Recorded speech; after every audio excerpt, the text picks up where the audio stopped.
भी नहीं हो सकता। और कन्हैया सोचने लगे का करें, कहूँ तीन अकेले ब्याह आ जाए, भैया का हो जाए, फिर हम कहूँ देखें। हाँ, तो बताते हैं भागवत में जैसा कि दर्शाया गया, अरुणक नगरी के रहने वाले महाराज रेवतक, ध्यान से सुनिएगा। ये जो चर्चा है ये गर्ग संहिता में विस्तार से मिलती है। भागवत में जो कुछ कुछ चीजें छूट गई हैं, देखिए त्रुटियां होती हैं कवियों से, और ये तो बिल्कुल सत्य है कि जहां न पहुंचे रवि वहां पहुंचे कवि। ये तो बिल्कुल सत्य है। कवि कल्पनाओं का प्रतिबिंब होता है, जो कल्पनाएं करके रचनाएं करता है। तो बताया गया कि अरुणक नगरी के रहने वाले महाराज रेवतक, जिनकी बिटिया का नाम था रेवती, और प्रमाण ये मिलता है कि रेवती सतयुग में पैदा हुई। आ गया द्वापर युग, इसका विवाह किसी कारणवश नहीं हो पाया, और जब नहीं हो पाया तो बताते हैं इसकी लंबाई हो गई 21 हाथ की। कितनी हो गई? 21 हाथ की। मामा लगभग कितना हो गया मान लो? 3 मंजिल का 3 मंजिल। हाँ हाँ, 31.5 फुट, 8.5 ना बताओ कर। हाँ ऐसे बोलो। अब मान के चलिए 3 मंजिल को मकान, इतनी लंबी हो गई। अब बताओ इतनी लंबी लड़की से कौन शादी करेगा? जहाँ बेचारे लड़की के पिता रिश्ता लेकर के जाते थे तो पहले तो लड़का हाँ कर देता था, राजा की लड़की है, बड़ी सुंदर होगी, बड़ा दहेज मिलेगा, ये वो दुनिया भर की बात है। और जैसे ही सामने से देखता था, भागन देव भागन देव, छोड़ छाड़ के जयमाला भाग खड़ा होता था। ऐसे करके कई सारे रिश्ते संबंध टूट गए, कैंसल हो गए, नहीं हो पाया विवाह। और जब नहीं हो पाया भैया तो बताते हैं कि महाराज रेवतक ब्रह्मा जी के खासम खास मित्र थे।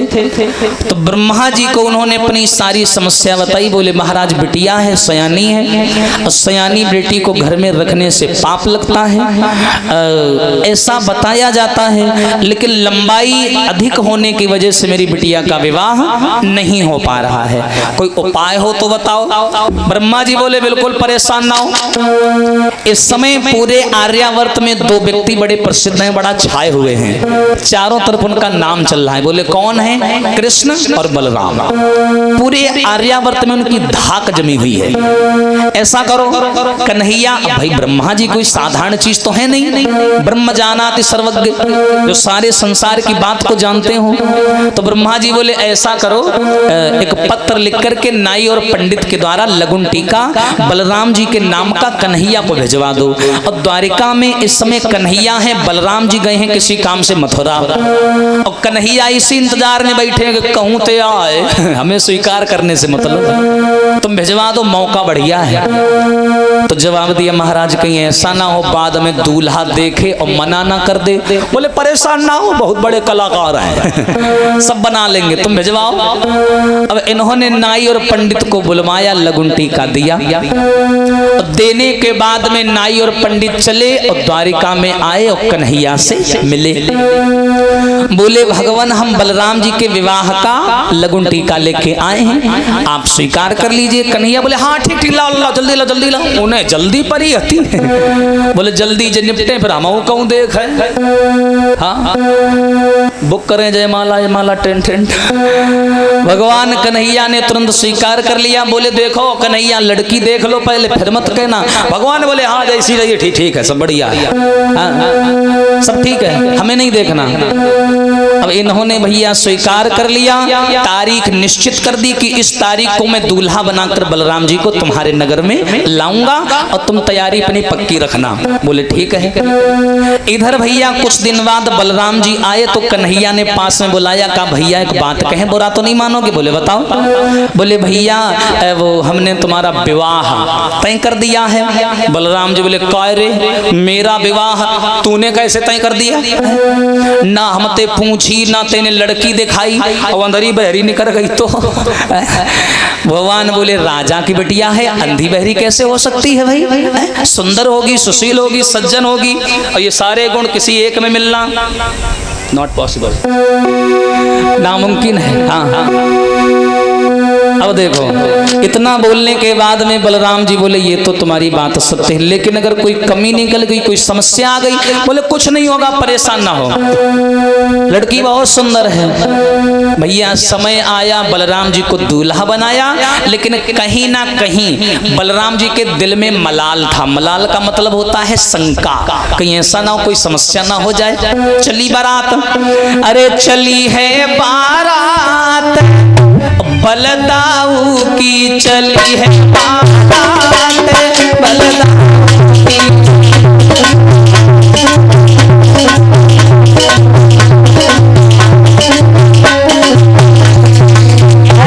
चली है बारात बलदाऊ की, चली है बारात बलदाऊ की।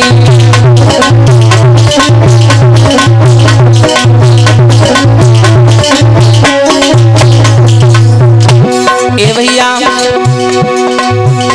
अरे सभी देवता फूल बरसावे, सभी,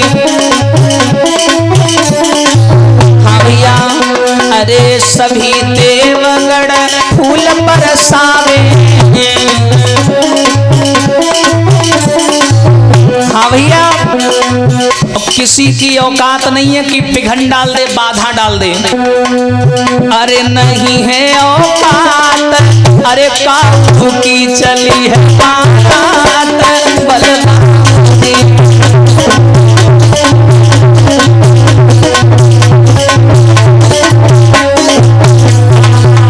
लेके बारात बलराम जी को दूल्हा बनाओ, दूल्हा बना के लेके चले भैया अरोड़क नगरी में आए। अब ध्यान से सुनना भैया, जैसे ही अरोड़क नगरी में आए, महाराज रेवतक ने, जो बलराम जी के ससुर थे, बढ़िया सम्मान किया।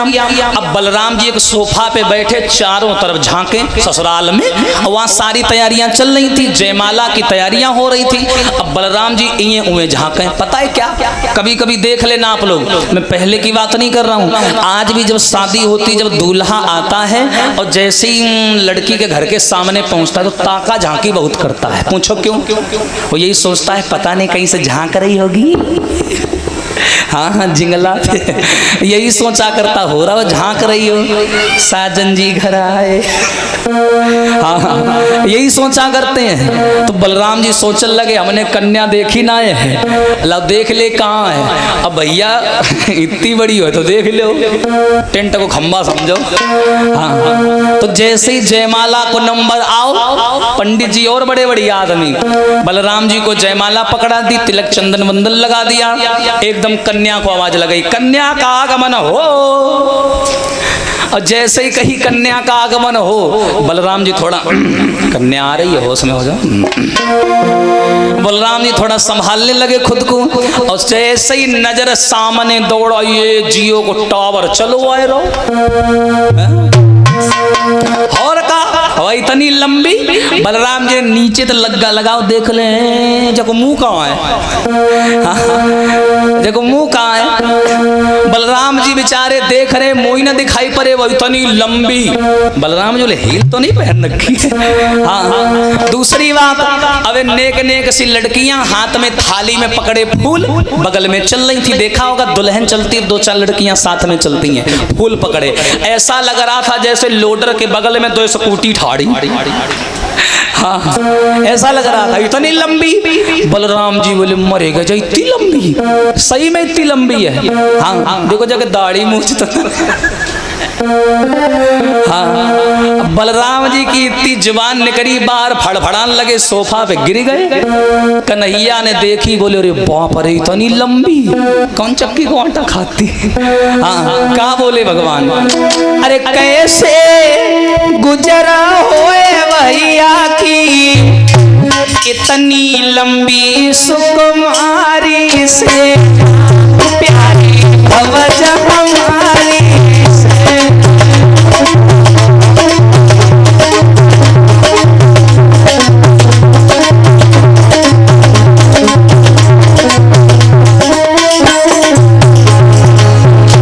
अरे कैसे गुजर होए भैया की इतनी लंबी सुकुमारी से, प्यारी भवज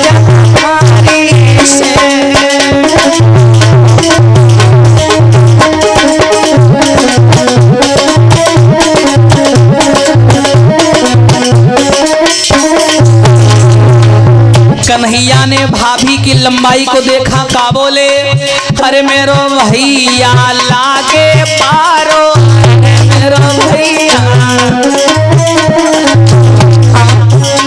मेरो भैया छोटो है और हमारे भैया भाभी की कमर तक नहीं पहुंच रहे, जयमाला कहाँ से पड़ेगी। हाँ? मेरो भैया लागे मारो,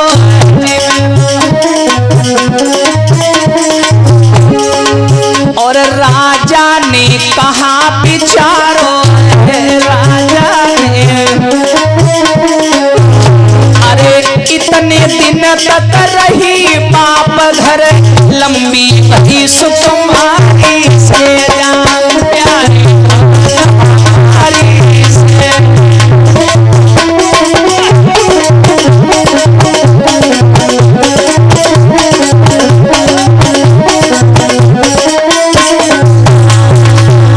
देवर्षि नारद ने देखा भैया कन्या इतनी लंबी, बलराम जी के पास में नारद जी आए, बलराम जी डरे सोफा पे। हाँ। यही रात अंतिम, यही रात भारी। बलराम जी बेचारे सोफा पे पड़े और नारद ने जगाया, दूल्हे राजा, वो दूल्हे राजा, दूल्हे राजा को बाजा बाजी को, राजा कहाँ से उठे। बलराम जी ने जगाया, नारद जी ने जगाया, उठो ना, उठो, जयमाला का टाइम है, तुम सो रहे हो। और जो बलराम जी को 2-3 बार ठोकर मारी, उठो उठो उठो। बलराम जी एकदम चौंके, बोले हाय कहाँ, बोले कहाँ, क्या जयमाला डालो। बलराम जी बोले वो जियो का टावर कहाँ है, बोले बका सामने ठाड़ी। अरे राम राम, कहे नारद जी सही में इतनी लंबी है। हाँ सही में इतनी लंबी है। अच्छा तो ऐसा करो नसेनी मंगाओ, नसेनी मंगाओ, नसेनी लगाए जाके तब परे जयमाला, ऐसे थोड़ी ना पड़ जाएगी। नारद जी बोले तुम खुद ही हंसी करवा रहे हो, सारे बाराती हंस रहे मुंह में कपड़ा घुसा के। बलराम जी बोले ये सब छोड़ो, वो करिया को, करिया को बुलाओ, प्रधानमंत्री बनता है ना आगे आगे, उसको बुलाओ, उसी ने हमारी शादी पक्की करवाई थी, उसे बुलाओ। नारद जी बोले गौ, कहाँ गौ, गौ सारी सराजन के पास बैठो, यहाँ मिलेगा तुम्हें, उसका काम ही है यही। जो ये शब्द सुने नारद जी बोले तुम्हारे पास में लघिमा नाम की शक्ति है, जिसके द्वारा तुम किसी भी सजीव चीज का आकार छोटा या बड़ा कर सकते हो, क्यों हंसी करवा रहे हो। हल मूसल तुम्हारे हाथ में है, जा छोटी कर ले और शादी कर ले। बोले हाँ जावा तो सही है। बलराम जी ने उठाया मूसल और एक हाथ में उठाया हल, अपने पत्नी को आवाज लगाई, हेलो मैसेज, थोड़ा इधर आओ। भैया गर्दन में हल फंसाया और हल्का सा झुकाया, और झुकाने के बाद में उसे हल्की कोर पर मूसल से प्रहार करना शुरू कर दिया। ठोक ठोक के ठोको, ठोक ठोक के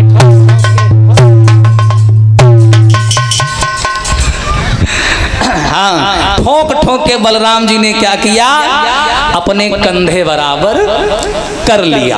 अब देखो भैया, पहले थोड़ा शक्तियों का असर था, पहले थोड़ा मंत्रों का असर था, तो ये काम आसानी से हो गया। आजकल के युवाओं से निवेदन है, अगर तुम्हारी शादी होए और तुम्हें लंबी बहू मिल जाए तो ऐसा ना है तुम मूसल लेके जुट पड़ी हो, तुम वहीं परे ध्यान रखियो, ऐसा मत करना। लंबी मिल जाए कोई बात नहीं है, एक्सेप्ट कर लेना, वो तुम्हें खवा पिया के कर दी है लंबो। बोलिए सच।